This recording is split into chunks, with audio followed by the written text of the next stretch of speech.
Our MSPSS variable looks highly negatively skewed, so we need to make a transformation for this variable before we can include it in something like a multiple regression. Even basic correlations, it'll certainly work better if the data is a bit more normally distributed. Now, this isn't fishing or playing with the data, we're transforming it. All the data points will stay in their logical order. We're just going to change the values a bit so that it has a better chance of working statistically. In this case, we're going to need to reflect the variable and apply a transformation.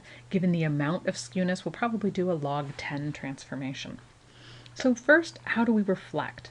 We're going to take the highest score on this variable and add 1 to it, and then we're going to subtract the variable from it. So up here, when we ran Explore, we figured out that the highest value, the maximum on this, is a 7. So we're going to take an 8.0, and we're going to take 8 minus every score on this. So a score of 7 would go to a score of 1, because 8 minus 7 equals 1. Whereas if somebody had a score of 1, 8 minus 1 is 7. So we're basically reversing the scores on this. It reflects the variable. So let's go through and do this transformation. We're going to go transform, compute variable, and I would name it the same thing, MSPSS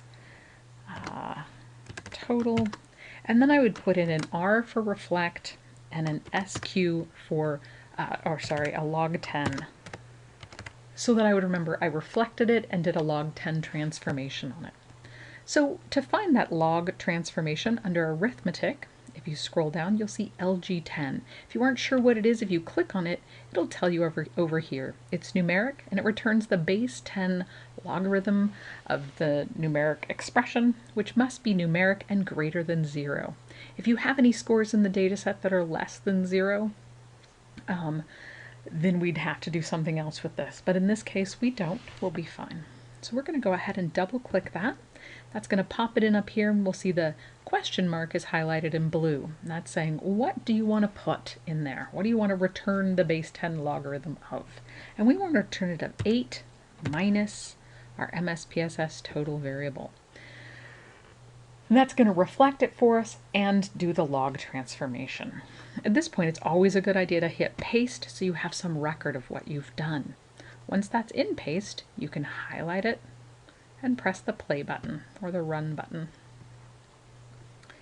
And if we go back to our data set, we will see that now at the very end of our data set, we have this new variable, MSPSS reversed log10 variable. Let's go ahead and graph that. We'll do our same explore. Let's reset that and grab our new variable and pop it over. We're going to do the same sorts of things. Let's get a histogram and some normality plots. And all of that should be fine, and click on OK. So remember, it used to look like this. Our new version of it looks like that. It's fairly normally distributed except for this large number of zeros over here. So that's our only really problematic point in the data set at this point. Let's look at our QQ plot. Those dots are hugging that line much better than they were originally, where they were here. And if we go up here and actually look at our descriptives, our skewness was a negative 1.187, which is drastically higher than the standard error for that. And now our skewness is a 1.31 versus our standard error of 1.75. Much better.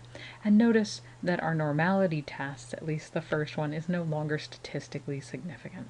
This fits within the range of being normally distributed.